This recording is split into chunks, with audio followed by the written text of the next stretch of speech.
सभापती महोदय, आपण जर नगरपालिका गेलो, नगरपंचायतमध्ये गेलो तर सफाई कामगार असतं, सीओ असतं. तुम्हाला माहित आहे का? एका इकडे ग्रामपंचायतचं नगरपंचायत झालं का सगळ्या सुविधा देता तुम्ही, पण ग्रामपंचायतले सफाई कामगार आहे? ग्रामपंचायतले आम्ही पाहतोय क्लास 3 वाला क्लास 4 वाला चालवतोय, आणि नगरपंचायतल्या लोकांसाठी तुम्ही सीओ सारखे अधिकारी, मुख्य अधिकारी देताय, त्याला ते दर्जा देताय.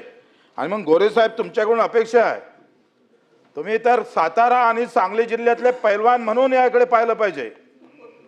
तुम्ही या ग्राम विकासाचं पालकत्व स्वीकारलेलं आहे, आणि इथल्या ग्रामपंचायतचा गावात राहिला म्हणजे तो मेला. त्याला भाव भेटत नाही, त्याला आरोग्याच्या सुविधा भेटत नाही, शिक्षणाच्या सुविधा भेटत नाही. गावात जन्म घेणं म्हणजे पापाचं लक्षण असं समजतो आपण. ग्रामपंचायतल्या कर्मचाऱ्याला तिथं आपण कंत्राटी ठेवायचं, आणि नगरपंचायतवाल्याला मात्र तिथं नियमित करण्याचं काम करत असाल तर हे चुकीचं आहे. तुम्ही ग्राम विकास मंत्री म्हणून पुढाकार घेऊन त्या कर्मचाऱ्याचं पालकत्व तुमच्याकडे आहे ना, अशा वेळेस सकारात्मक उत्तर येणं गरजेचं आहे. पहिले मी संगणक परिषद 6 प्रश्न आहे, 7 एक वेळा सूत्र विचारू का टप्प्याटप्प्यानं विचारू? ते विचारू. हा नाही, पण प्रश्न 3 जो महत्वाचा आहे तो पहिला विचारा. 2 याच्यात संगणक परिचालक एक हा घटक आहे, आणि एक ग्रामपंचायत कर्मचारी, असे 2 एकत्रित आहे.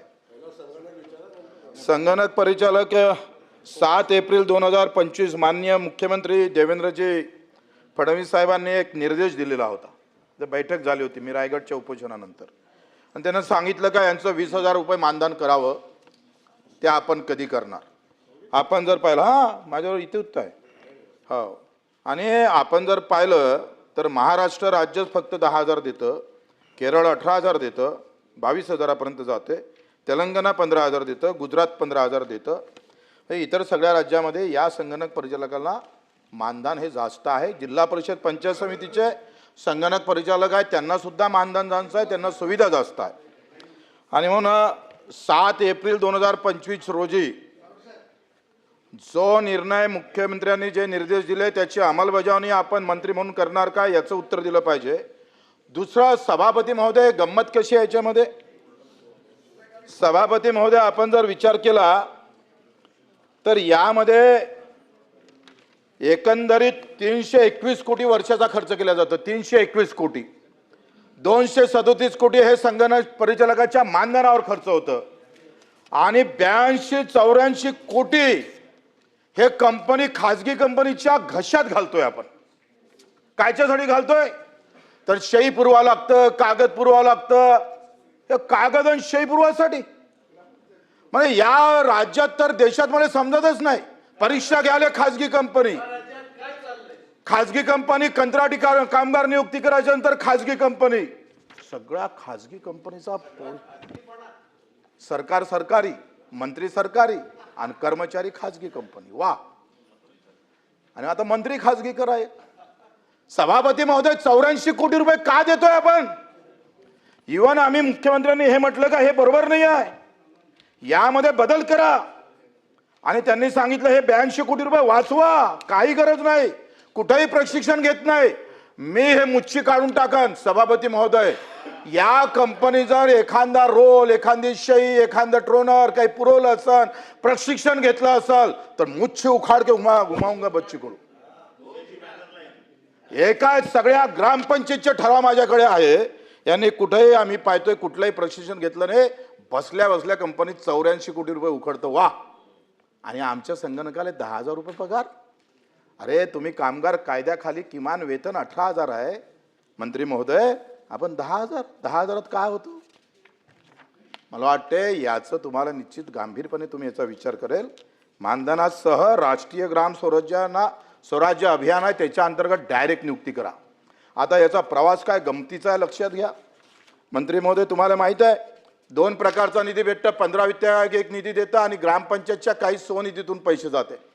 ग्रामपंचायत पाठवते जिल्हा परिषद पाठवते RGS ला, आणि मग RGS काय करतं? पुन्हा जिल्हा परिषदले, पुन्हा पंचायत समितीले, पुन्हा ग्रामपंचायतले, मग कर्मचाऱ्याले. वा, हा जो प्रवास आहे त्याची गरज काय?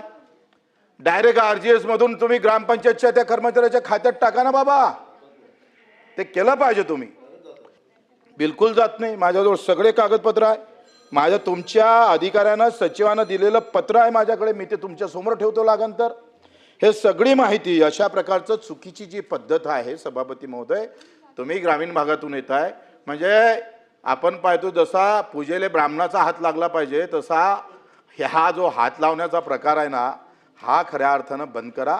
डायरेक्ट RGS मधून ग्रामपंचायतच्या खात्यात हे दोघांसाठी प्रश्न आहे. ग्रामपंचायत कर्मचाऱ्याचं आपण तसंच करतोय आणि ग्रामपंचायत संगणक परिचालकासाठी पण तसंच करतोय.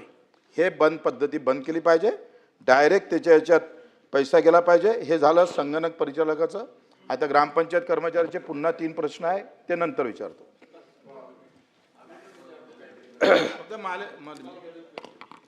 सन्माननीय सभापती महोदय, सभागृहाचे सदस्य सन्माननीय बच्चू भाऊनी संगणक परिचालकाच्या पगाराच्या संदर्भात आणि त्या सेवेसंदर्भात काय प्रश्न उपस्थित केले. पहिला तर प्रश्न त्यांनी उपस्थित केला होता की माननीय मुख्यमंत्री महोदयांनी 20,000 रुपये मानधन देतो या संदर्भात जी मीटिंग झाली होती त्या मीटिंगमध्ये त्यांनी तशा सूचना दिलेल्या होत्या. माझ्याकडं मुख्यमंत्री महोदयाच्या सूचना आमच्या सगळ्यांसाठीच सभागृहासाठी खूप महत्त्वाच्या सूचना आहेत. या संदर्भात 7 एप्रिल 2025 रोजी जी बैठक झाली ग्रामपंचायत संगणक परिचालक यांना खाजगी कंपनीमार्फत नियुक्त न देता ग्रामपंचायत सहाय्यक अशी स्थायी नियुक्ती देऊन 20,000 एवढी पगारवाढ द्यावी अशी आपली मागणी होती. त्यामध्ये ग्रामविकास विभागाने उचित कारवाई करावी अशा संदर्भातल्या सूचना माननीय मुख्यमंत्री महोदयांच्या आहेत आणि त्या अनुषंगानं उचित कारवाई करण्याची प्रक्रिया जी आहे ती या निमित्तानं ग्रामविकास खातं करेल जी उचित कारवाई आहे ती. आपल्याला मी या निमित्तानं सांगेन सभापती महोदय, या संगणक परिचालकाच्या नेमणुका हा पहिला तर 2011 ते 15 संग्राम प्रकल्प म्हणून एक प्रकल्प पुढे आला आणि ऑनलाईन शासनाच्या कंपनीकडून त्याची नेमणुका झाल्या. त्यानंतर आपले सरकार सेवा केंद्र 2016 ते 2024 CSCच्या माध्यमातून शासनाच्या कंपनीच्या माध्यमातून जी केंद्र सरकारची कंपनी आहे त्या कंपनीच्या माध्यमातून यांच्या नेमणुका झाल्या आणि ह्या नेमणुका होत असताना कधीही कर्मचारी म्हणून झालेल्या नाहीत. या नेमणुका ग्राम उद्योजक म्हणूनच झालेल्या आहेत आणि यातून या सगळ्या सेवा देत असताना संगणक परिचालक ही व्यवस्था आपण उभी केली की ग्रामपंचायतीमध्ये जेव्हा सगळं डिजिटलाइज झालं तेव्हा कॉम्प्युटर ऑपरेटर म्हणून त्याच्या नेमणुका वास्तविक झाल्या आणि ते करत असताना त्याला मानधन देत असताना त्या मानधनाच्या प्रक्रिया त्या परिस्थितीमध्ये झालेल्या होत्या. आपल्या सरकार सेवा केंद्राचं ग्रामपंचायतीच्या माध्यमातून 24 पासून 24ला त्याची मुदत संपली 25ला आणि आता नव्यानं आता हाय पॉवर कमिटीकडे हा प्रस्ताव सादर केलेला आहे. तर आपण जो मुद्दा मांडला पहिला की मुख्यमंत्री महोदयांच्या ज्या सूचना येतील त्या अनुषंगानं विभाग काम करेल, त्याच्यामध्ये कुठली अडचण येणार नाही.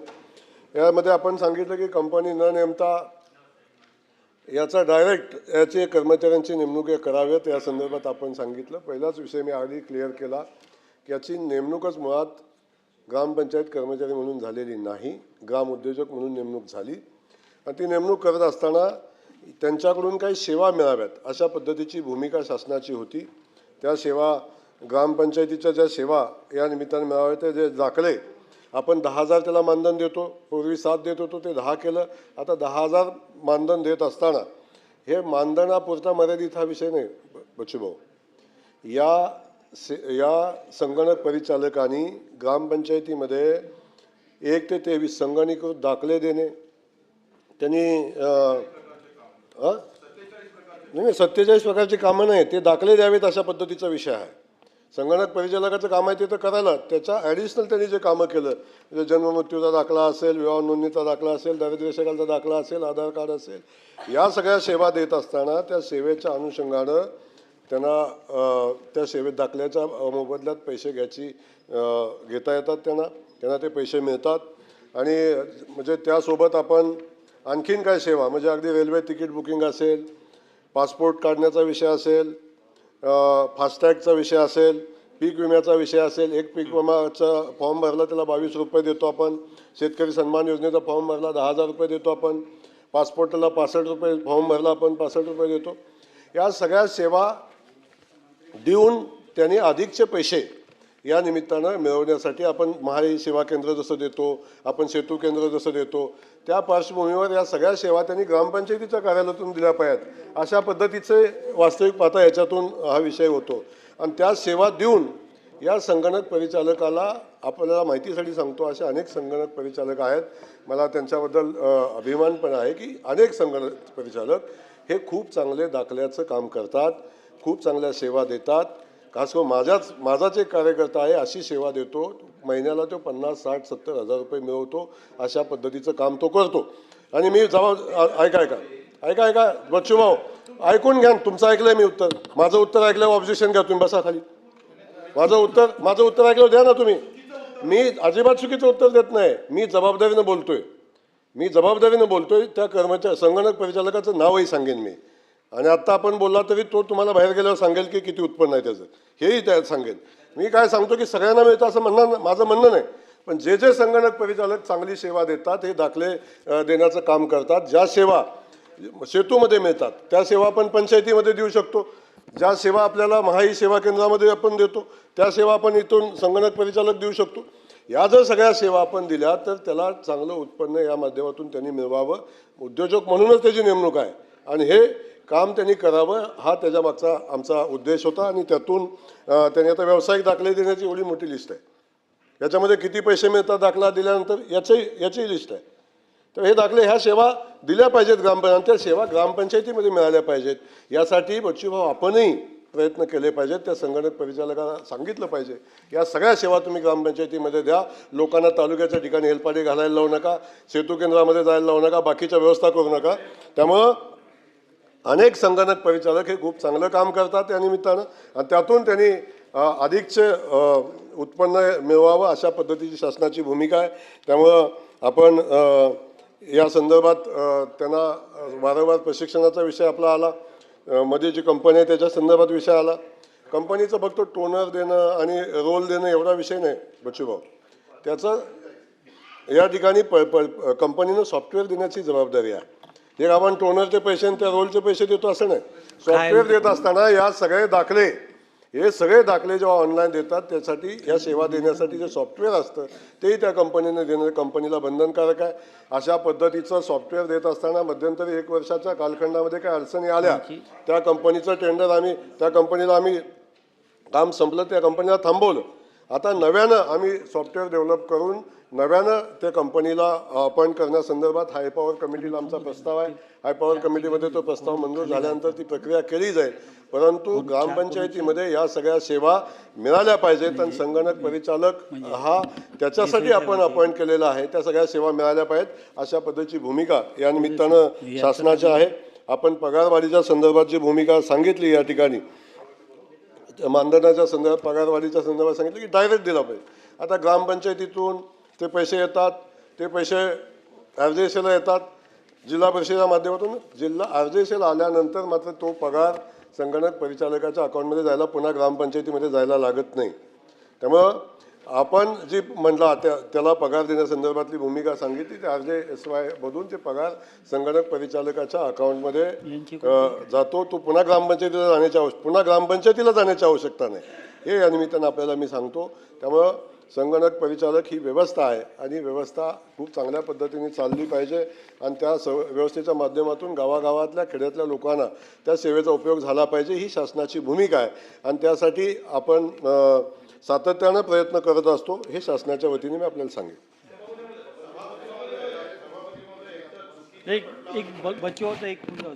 पटलावर येऊ नये. हा आपण ग्रामपंचायत निहाय संगणक परिचालक आपण नेमलेले आहे, हे तालुक्यावर नेमले नाही.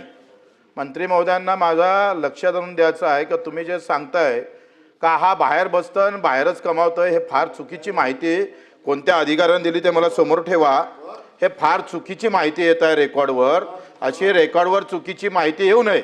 या ग्रामपंचायत परिचालक, संगणक परिचालक असं त्याचं नावच आहे, त्यानंतर तो तालुक्यावर बसवता काही संबंधच नाही आहे.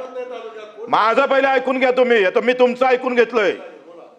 माझं असं म्हणणं आहे का हा कुठल्याही प्रकारची वेगळ्या पद्धतीनं कुठं काय बसतं, तुमचं असं म्हणणं आहे का एखाद्या हॉस्पिटलमध्ये, सरकारी रुग्णालयात एखादा डॉक्टर आहे, त्याचा खाजगी हॉस्पिटल आहे, त्याच्यातून किती पैसे कमवतो हे सांगताय.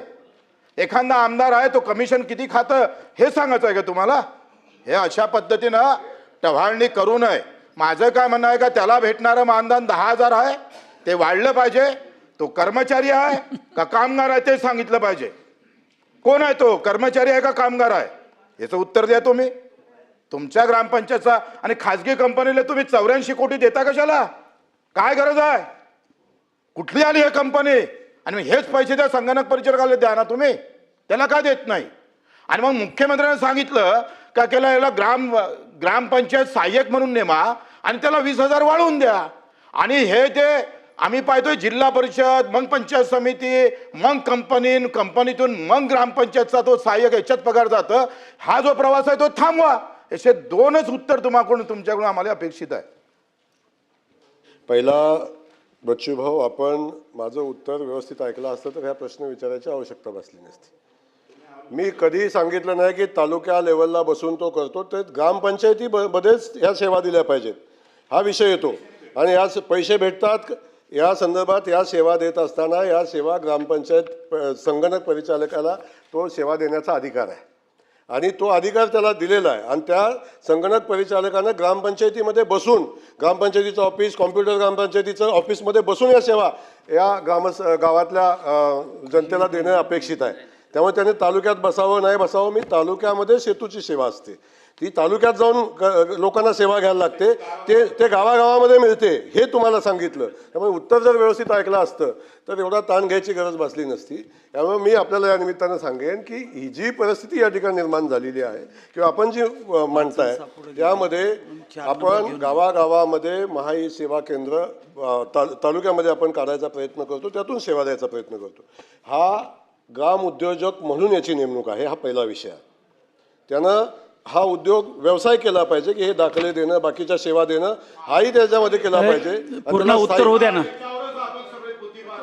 चला अजून पुढचा प्रश्न. काय उत्तर सांगायला पाहिजे. असं तसं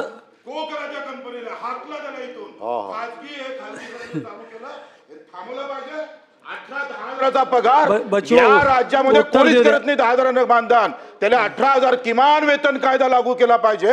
हे तुम्ही करणार आहे का? जे मुख्यमंत्र्यांना निर्देश दिले त्याच्या संदर्भात बोला ना साहेब. मी आपल्याला या ठिकाणी बच्चूभाऊ का सांगितलं की शासनाचा कर्मचारी म्हणून याची नेमणूक केलेली नाही, ग्राम उद्योजक म्हणून त्याची नेमणूक केलेली आहे. आणि त्याला या सेवा देत असताना ग्रामपंचायतीमध्ये कॉम्प्युटर ऑपरेटर म्हणून काम करत असताना त्याला जे मानधन मिळतंय त्याच्या पुढच्या सेवा देऊन त्यातून त्यांनी पैसे मिळवणं अपेक्षित आहे. त्यामुळे आपण विनाकारण याचा विषयावर चर्चा होणं उचित नाही. पुन्हा परब साहेब माझा